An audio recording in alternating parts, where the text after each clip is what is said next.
If you are an African American woman that has spent most of your life in predominantly white or non-black areas, if you are an African American woman who has been told you sound quote unquote white, if you are an African American woman that's been made fun of for not conforming or fitting into mainstream black culture or hip hop culture, if you have been called bougie for dressing preppy or wearing Lululemon, then this video is for you. If you conform to most or all of the things I've just named as an African American woman, then you are the suburban black girl, aka the Oreo, because you're black on the outside but white in the inside. I am a suburban black girl myself.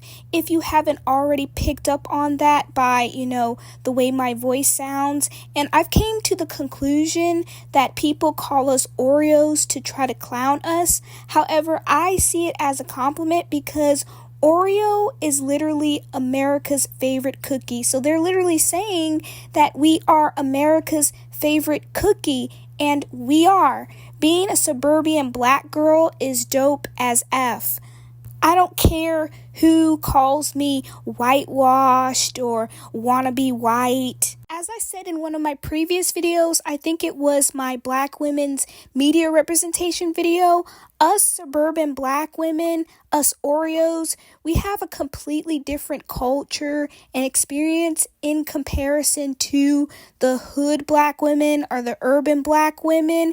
And our experience as suburban black women isn't always recognized or highlighted in the media. However, there is this specific example that I brought up from an early 2000s show called The Secret Life of an American Teenager. I don't know if you guys remember this show. It's about teen pregnancy, sex, whatever. But there's this particular African American character named Lauren. She was a side character, she wasn't one of the mains. But the reason why she stuck out to me was because her character was literally the epitome of a suburban black girl or a quote-unquote Oreo. She spoke with, a Valley Girl type tone in her voice, and she hung out with mostly, white girls or non-black girls like Amy, Alice, and whatever that other chick's name is, the redhead, I forgot. It's been a while since I've seen the show. I also noticed throughout the seasons, she only ever dated, white Caucasian guys.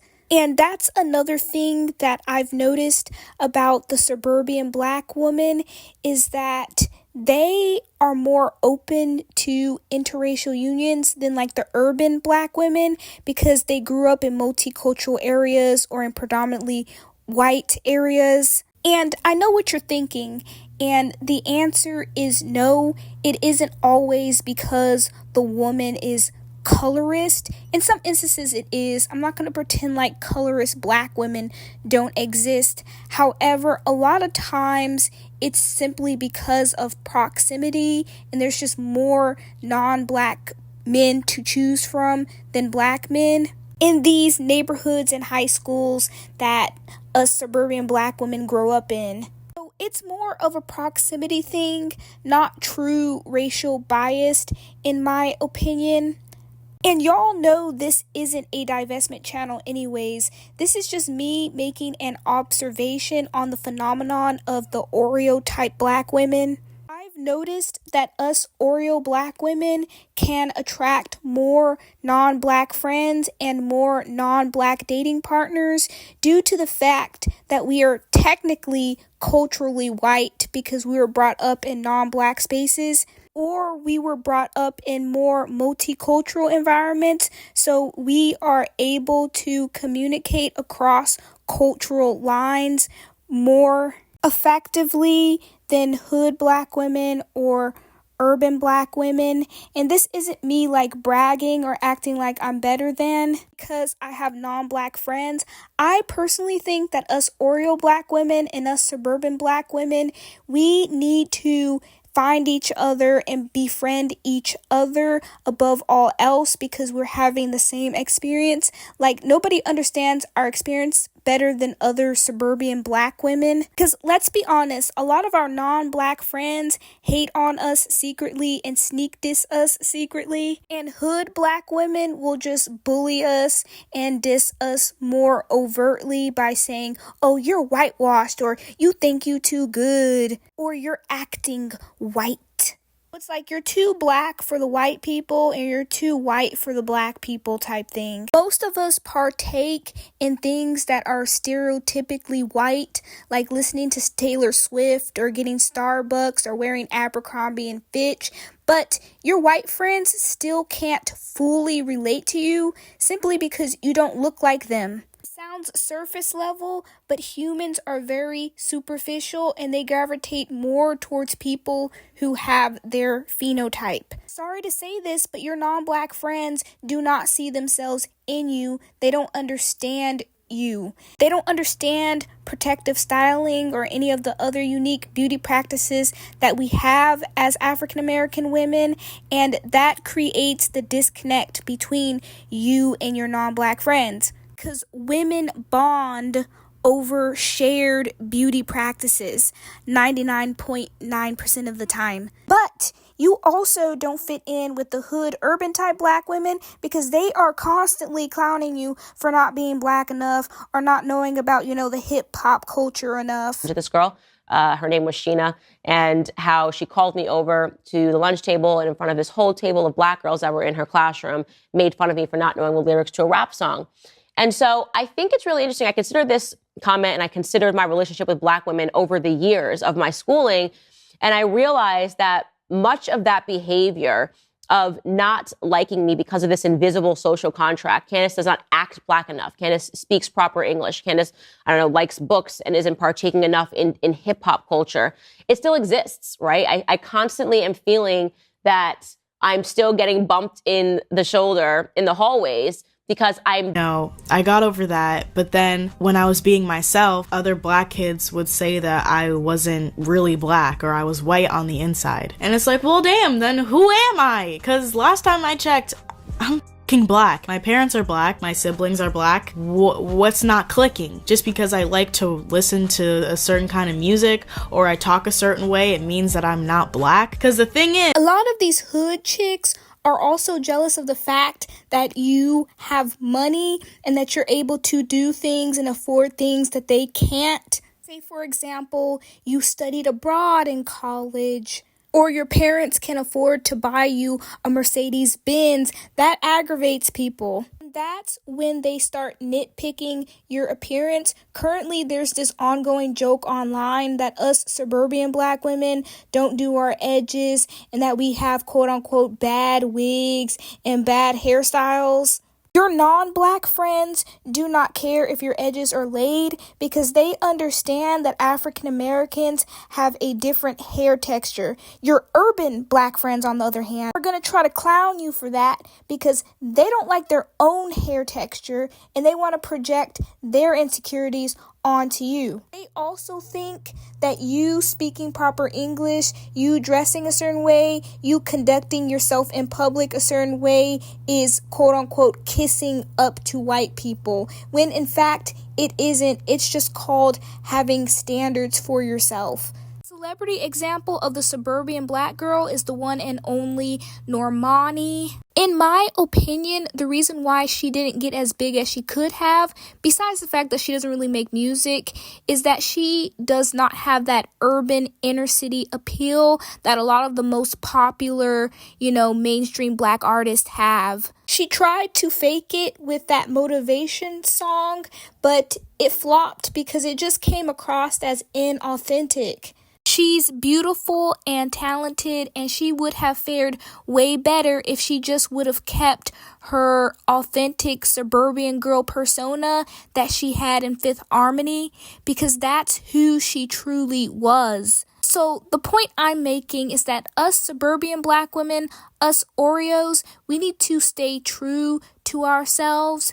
We don't need to care if we're perceived as too bougie or whitewashed. We don't need to try to fit into urban black culture in order to get friends and clout. The thing that I want to touch on is that suburban black women, or just suburban black people in general, black people who live in the upper middle class, they put a higher value on education, going to college, and they're just overall more career oriented. They believe in getting careers outside of, becoming a rapper or an athlete.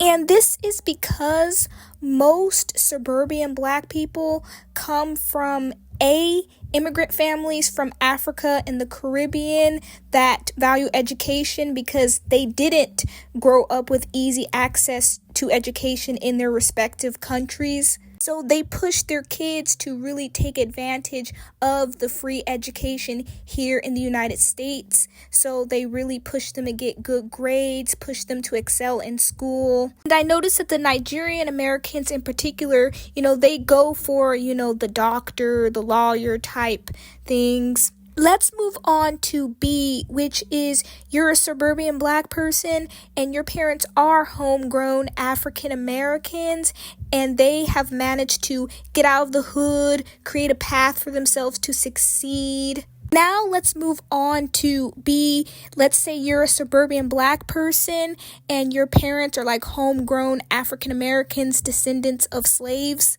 Maybe they did grow up, in a hood with less resources and less government funding, and they managed to, work their way up, get an education, get a good paying job, and they got themselves out of the hood. So parents like these, African American parents who got themselves out of the hood through hard work and education, they will definitely push that on their children as well because they don't want their children to revert back to, the low class. These particular African Americans are also focused on generational wealth and black legacy.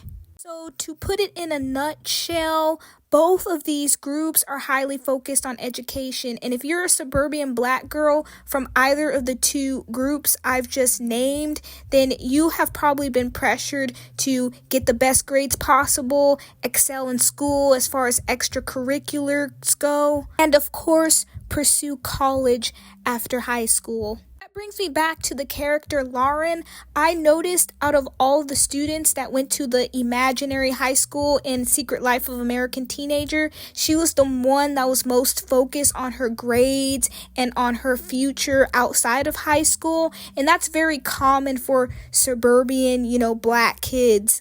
Because our parents know how it was like to live without, much resources, they really push us while we're in high school and college to, do our best, excuse my French, and create a career path for ourselves. And that just brings me back to Candace Owens. Later on in that interview I showed you just recently, she said that she got clowned for, being smart, getting good grades, and reading books. And this is by the hood black people, and it's a very anti-black thing to do. A lot of hood black people like to call us suburban black people, stuck up and anti-black and want to be white. But I want to ask this question to them. Why is being intelligent, well-read, articulate, and classy considered wanting to be white? Why are all of these things considered wanting to be white? To me, that sounds like they're indirectly associating positive traits like intelligence and classiness with white, and negative traits like ghetto-ness, bluntness, rudeness with black, and that is inherently racist. Lastly, I want to talk about body image and beauty standards and how it is slightly different for us African American women who were raised in, multicultural areas and suburban areas. I've noticed that suburban black women on average are thinner than black women who grow up in urban areas. And this isn't to say that one is better than the other. I've just noticed that us suburban black women, because we grow up around non-black people, mostly white people, let's be honest, and we adopt their standards for, what a body should look like. I noticed in the white community, being a certain level of thin is highly glorified, and a lot of black women who grow up in these suburban neighborhoods internalize that. Think about Chelsea from Selling Sunset. She's basically, like a black girl, or, white girl dipped in chocolate because, she has that, really thin body with the big old boobs. And that's exactly what the standard is in the white community. Urban black people, on the other hand, praise more voluptuous shapes. Think JT from the City Girls type thing. You'll see more of the black women from urban areas getting BBLs. But black women from the suburbs, on the other hand, are more so trying to adhere to the level of thinness that's praised within the white community. And I personally do not think that one is better than the other. However, I have to admit, the standard that I have for myself is more so Chelsea from Selling Sunset. I personally, on my own body, I just like, the big boobs, the flat stomach with abs and long, lean legs. That's just what I've always gravitated towards for my own standard of beauty. And I know that has a lot to do with me being raised in the suburbs and not in urban areas. Anyways, I hope you guys like this video. If you're an Oreo, don't be ashamed because we are America's favorite cookie. Stay on your high horse, stay bougie, don't change for anybody, you don't have to fake being urban. More importantly, we need to stick together. In these, predominantly white PWIs, the Black Valley girls need to get together and create our own cliques. Anyways, I'm Akila Shay, and if you want more content like this, please follow the Dark Skin Clique, and I'll catch you in the next one. Bye!